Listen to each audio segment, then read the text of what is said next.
Hi guys! Today I have got a very exciting video for you because it includes one of my all-time favourite hobbies, and that is sewing. I'm going to be showing you how to make both sew-on labels and sew-in seam labels, which are perfect for your home makes, so stay tuned.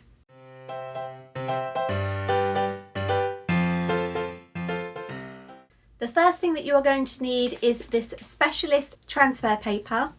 I am using the one with the clear backing, but they do also have a white option available. A great big thank you to Paper Cutz for sponsoring today's video and providing me with this awesome transfer paper. You will of course need an inkjet printer to print it to. To make the seam sew-in labels, I'm going to be using cross-grain ribbon. This is finished on the edging, meaning that when you just fold and sew it into your seam, you don't need to worry about fraying. This one is an inch thick and it is a brilliant white. I'll drop a link down below. If you want to make the sew-on labels, you're going to need some scrap fabric. I have used a plain cotton, but you can use whatever you would like. Just make sure that it's light in colour if you're using the clear transfer paper. To cut your designs, you're going to need something like a paper trimmer, or even my preferred method of a straight edge like a ruler or quilting ruler, and a sharp blade. Although this isn't completely necessary, heat transfer tape definitely makes keeping everything in place a lot easier. You're also going to need a heat source like a heat press or an iron. I'm going to show you how to use both in this video. So first thing, we're going to use Canva to design those labels.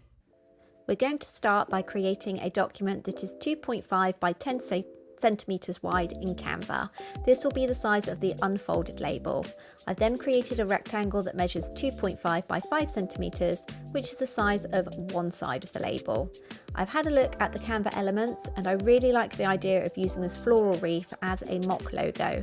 So I've gone through their different fonts and I've put these together. I've also used this little handmade embellishment there and changed the colour so that it will be visible when printed. I've added a little strapline at the bottom and gone through to make sure that I am happy with all of the fonts and the overall design. Once I've finished, I group everything together and then I rotate it round and align it to the top of the Canva document. I then ungroup and move the rectangle back to the bottom so we can design the other side. Canva elements have got some really useful washing care icons, which I'm going to use for these labels here. I'm also adding a bit of text to highlight the different washing instructions. I have then created a rectangle that is the same size as the label itself, so 2.5 by 10 centimeters, and I've made sure that this is a lighter grey so that it is only just visible when printed. It's then time to export this and reopen Affinity Designer for an A4 document, making sure we're at 300 dpi. It's now time to just fill your page up with these labels. So I've imported it and I'm now going through and pressing the Ctrl and J tabs to duplicate this design. I'm then using the Align tools to make sure that they are aligned to each other. This will make cutting so much easier. I quickly realised that I'm going to be able to fit more on if I rotate the design, so I used the rotation tools to do this. Finally, you need to group the page and then make sure you mirror. This is the most important step to make sure that your designs print correctly. For print settings, I have gone in and I've used photo printing, but turned off borderless and made sure that high quality is on and it's set to A4. You'll want to make sure that your design is completely dry before removing it from the printer.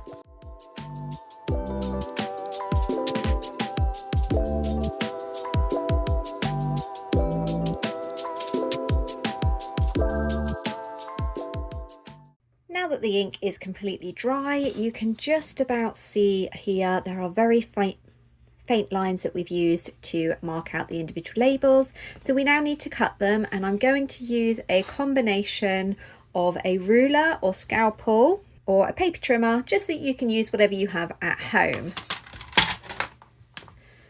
Now when it comes to pressing, we're going to want to speed this process up. So instead of cutting out each one individually, I'm going to cut out the row of 2 because we can then just secure those onto the ribbon quite easily.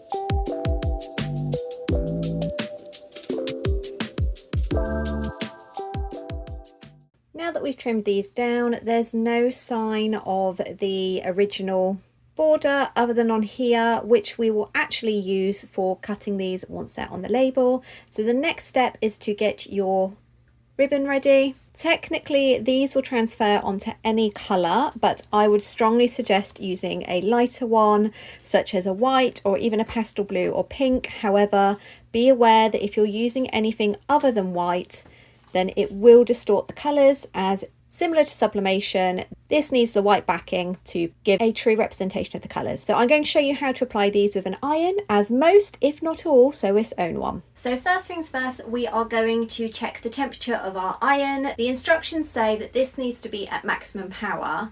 However, from trial and error, I know that my iron runs extremely hot and the optimum temperature is actually 170 to 180 degrees, which is why I will be using my trusty heat gun to check on this. So that's coming up to 192, which is obviously far too hot, so we're going to turn it down. If your iron also runs hot, make sure that you turn it down. I do completely understand that not everybody has one of these, but if, like me, you have a tendency to burn your fabric when you're sewing, you'll know whether or not your iron is on the hot side. So next up, we're going to prepare our ribbon. Now, I usually keep mine on the roll. If you are going to be making lots of these, then you could obviously cut the lengths off. However, if you're only using a few at a time for projects, then it's a good idea to keep it on the roll. So we're going to place this down, making sure that I've got enough slack so that it's not twisting my ribbon. And I'm then going to use a lint roller just to make sure that there is no dust or anything on here. And we are going to iron the ribbon flat as well, exactly where I'm planning to iron in a minute. This just is like a pre-press. It gets rid of any moisture that might be absorbed in the satin ribbon. We're then going to place the transfer that we made directly onto the ribbon, and because we are going to be ironing over it, I'm going to use some heat safe tape to keep it in place. You are also going to need a Teflon sheet like this, so I'm going to place mine over. That's the other reason that we use the heat transfer tape, so that it doesn't shift when we're covering it. I'm going to do a final check on my iron. Okay, that's better. So now we are ready to press on, and we're going to do this for 2 minutes. Alexa, set a timer for 2 minutes. We're using firm pressure, and as you can see, I'm kind of working in circular motions up and down the ribbon. You can see, luckily, through the Teflon sheet exactly where your transfer is. We're going to be applying medium pressure just to try and make sure that we've got some good contact between the ribbon and the transfer itself. Alexa, stop. Okay, so now that's done, we're going to remove the Teflon sheet carefully. And this is a hot peel, meaning that it needs to be removed immediately from the material. So at first it's a little bit tacky, so try to avoid touching it. Once it cools down, that will completely go. Now, in trial and error, you may need to increase the time that you're using with the iron. 2 minutes seemed to work for me. 2.5 was also okay, but once I went above 3, it was scorching. Be prepared to have a little bit of wastage whilst you're messing around to find the best settings. Now that this has completely cooled down, there's no tackiness there, you can see just here where the edge of the transfer was, and I'm just going to show you how easy it is to cut. It's just a case of snipping it off. And you may be able to see very faintly, although I'm not sure it's going to show up on the camera, there is just a line which will be left on there so that when you've finished and want to go through, you can just snip it and you know that you've got 2 equal sized labels. So these then fold over and you can sew them into your garment, and look how amazing those have turned out. Obviously, you might have noticed there's a big gap down there. Experience has taught me you always need a much bigger gap than you're going to think, especially when you're popping this into waistbands of trousers and things. If it's not anchored securely, then it may come loose, and you don't want that. These are great for obviously being able to tell the difference between back and front of garments. My daughter, Chibuchi Jr., always struggles whenever I make her shorts or trousers or even skirts to figure out which is the right way. So having a little Me Made label makes that even easier. You can use ribbon, but these are so much cuter.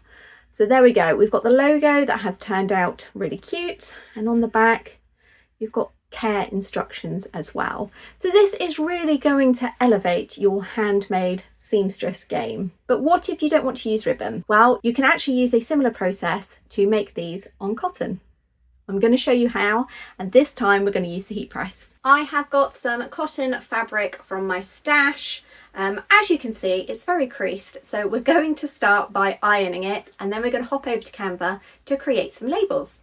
For these sew on labels, I've headed back to Canva and created a document that is 4 by 3.5 centimeters. I've then had a look through the different font combinations that Canva has. These are more of a specialist design, so you can put them together. I've also gone ahead and added a rectangle around the outer edge so that we can easily cut our designs out from the transfer paper. It's really important to make sure that your colours are going to work with whichever design you have chosen, and it's also a good idea to have some quotes in mind before you start working. For this "You Were Made to Stand Out," I decided to add a cute little polka dot backing to it as I really like the design. And to make sure that the text popped out, you can use the effects and add a white border so that this will cover over the background and make your text really pop. You can add a combination of fonts and elements.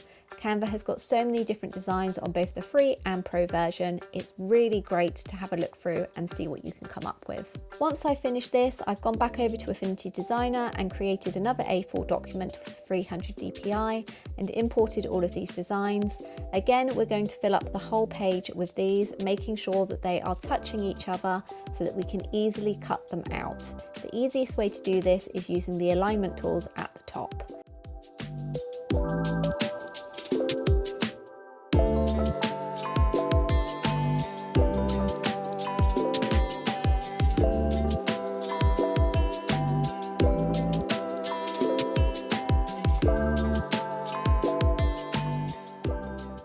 Once we finish, we're going to print in exactly the same way as before.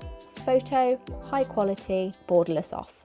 Unlike the other sheet that we did that was going on the ribbons, we're going to leave this plain because we're going to press it all in one on the heat press, which definitely speeds up the process. You can still use your iron. You'll probably need to up the amount of pressing time that you're going to do by probably 3 to 4 minutes. Again, trial and error. So now that we have ironed our fabric, we are going to cut the fabric out so that it is a little bit bigger than the actual A4 sheet itself, and then we're going to be moving on to the heat press. So the heat press is printed up to 170 degrees. I am going to use this flame retardant upholstery foam just to lift the fabric up to get a really good seal. I'm going to give this a final press now. And I'm obviously using the Teflon sheet that is on the heat press, but something else that I like to use for this is butcher's paper. I use this when sublimating. It just helps to absorb any excess moisture that might be in the fabric. So we're going to give that a really super quick couple of second press. I'm probably going to have to adjust the pressure on the heat press to allow for the foam thickness.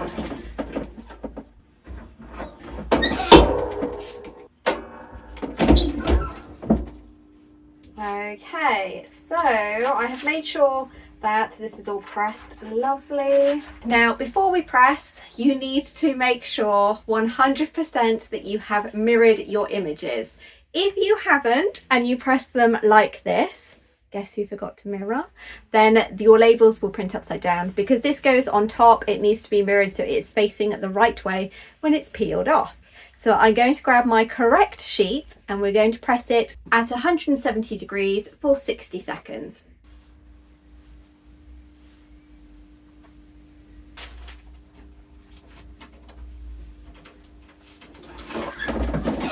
Alexa, set a timer for 1 minute.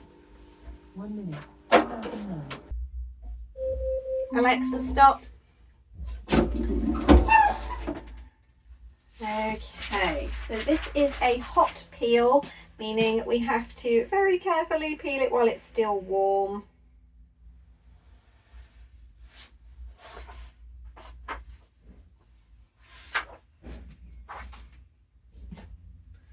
And it's a little bit tacky at first, so it's always best to let it completely cool down before handling it too much. Now I think that this has turned out amazing, especially as this is on 100% cotton. It's got a fairly open weave. Now with sublimation, you wouldn't actually be able to sublimate on the cotton. Because of the way that this transfer works, you can see around the edges here where the whole of the paper has gone. That is the coating that transfers your design, and it's actually added like an interfacing to the fabric as well, which is great. So now we need to trim these all down, and I'm going to be trying to use my rotary cutter and a quilting ruler just to do the edging. Now again, we left those lines on the boxes so that we could line them up in Affinity Designer, and also so that we could trim them down when it was time. Now I'm curious to see whether or not my paper trimmer, now that the fabric is a little bit thicker, whether the paper trimmer is actually going to work. So I've just cut those two off there because I should be able to line up with my trimmer exactly where I would like this to cut. I haven't got the sharpest blade in today, so we'll have to see. Now that was actually surprisingly a success. Just going to cut this little loose bit here, but that's given a nice clean edge, so it's good to know that's a possibility. You can of course use your fabric scissors. I don't want to use mine because I am concerned that the transfer material may gum up or dull my blades, so I'm going to stick with my rotary and paper trimmer.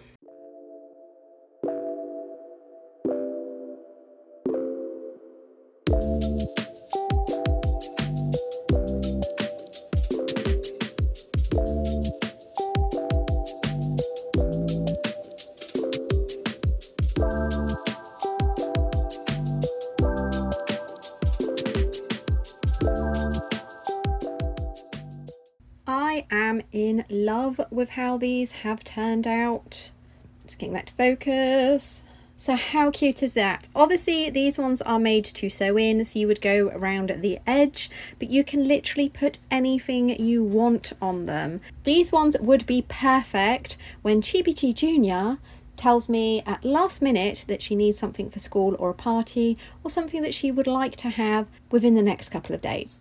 I thought this one would be adorable for the beginner sewer, made with enthusiasm, excuse the mistakes. Now obviously when you're designing these, you need to be aware. If I was to do these again, I would make the excuse the mistakes a little bit bigger, and probably in the purple as well. But this one here is definitely my favourite. We have got a 90s vibe going on, and I have got the perfect skirt that I am going to pop this in, that I only finished on Saturday. That was a bit of an ordeal. So next up, we're going to see exactly how we fix these to our sewing projects. So I have made this adorable, sorry it's not focusing, You Are My Sunshine double-sided sew in tag, and on the back it says made with love. So I'm just going to show you exactly how we put this in. I've just put a waistband onto these shorts here, and you can see that there is a gap. Now I'm obviously going to close that gap up, and to make it easier for Chibi Jr. to see the back and the front of her clothing, and to obviously have this adorable little mummy made tag as well, we have got it just sitting nicely in the middle there. There is the middle of the back waistband. So I'm tucking it in just there. I'm actually using a cotton thread, so I'm really hoping that it's going to go through the bulk without snapping. And just adjust my tension slightly, slacken it off a bit, probably to about 3.5. Then we're going to go in with the needle, and we're just going to sew over here to keep it hopefully in a nice continuous line and keep it in place.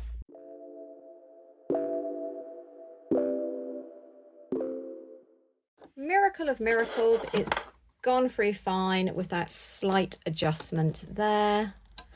Just going to snip these off. Now we have that back waistband fully closed, and there is this adorable little You Are My Sunshine tag at the back, so that Chibi Jr. knows exactly which way her shorts go on. And you can obviously customize this with anything, but I really like having this handmade with love just there so that she knows that mummy is thinking about her even when she's at school.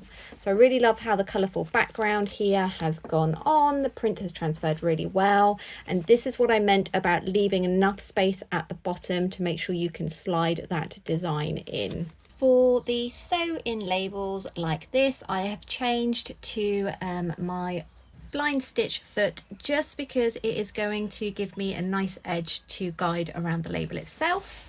And I'm going to attach it to this cute skirt here, which I love the final result, but it was an absolute pain to make, which is why this label here is going to be perfect. So I've marked the middle of the back here, and I am going to place this roughly where I want into the facing, and then I am just going to use a needle to hold it in place. Because this is quite an open weave cotton that we've placed it on, it's not such of an issue with the pin leaving holes. Now I'm going to flip this waistband because I don't want to have a sew line on the back of the skirt, obviously. I'm going to continue making sure that it is even. I'm going to slide that under there, adjust as needed, and I'm going to turn my stitch length down to 2. And now we're just going to sew round in a big rectangle.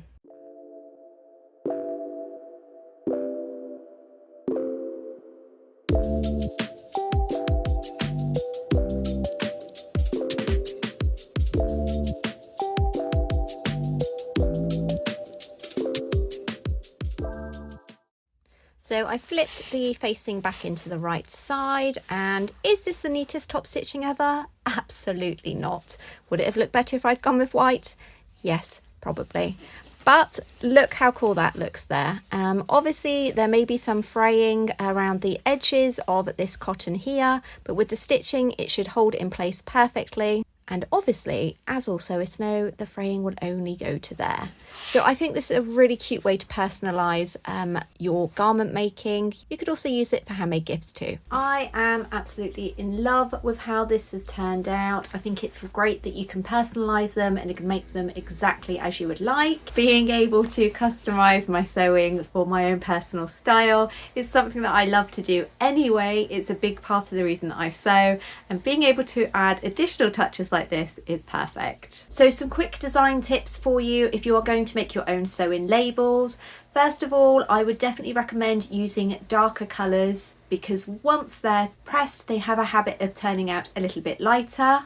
The most important tip is to have a printout on normal plain paper so you can check that you are happy with sizing and that all fonts are legible, and also so that you can make sure that things are facing up the right way. I mean, technically this works, you're kind of looking down on the garment, but traditionally this sunburst and the text would be up the other way. The good thing about obviously making these yourself is that I can just reprint and reapply. But Chibichi Junior, she's not going to mind, but definitely something to bear in mind is to test it out first on plain paper to make sure that the layout, text size and orientation is all correct before you do a final print with the specialist transfer paper. I really hope that you have enjoyed today's video. I want to say a great big thank you to all of my viewers that tune in every week, leave me lovely comments and always are sure to view and like my videos. You really are helping this channel grow, and I just want to say thank you so much. It really does mean so much to me. If you do have any comments or questions about today's craft, drop a comment down below and I will be sure to get back to you. As always, I've included links in the description box to everything that I've used for today's tutorial. I hope you tune in next Friday when I'll have a new craft for you, and I'll see you then. Bye!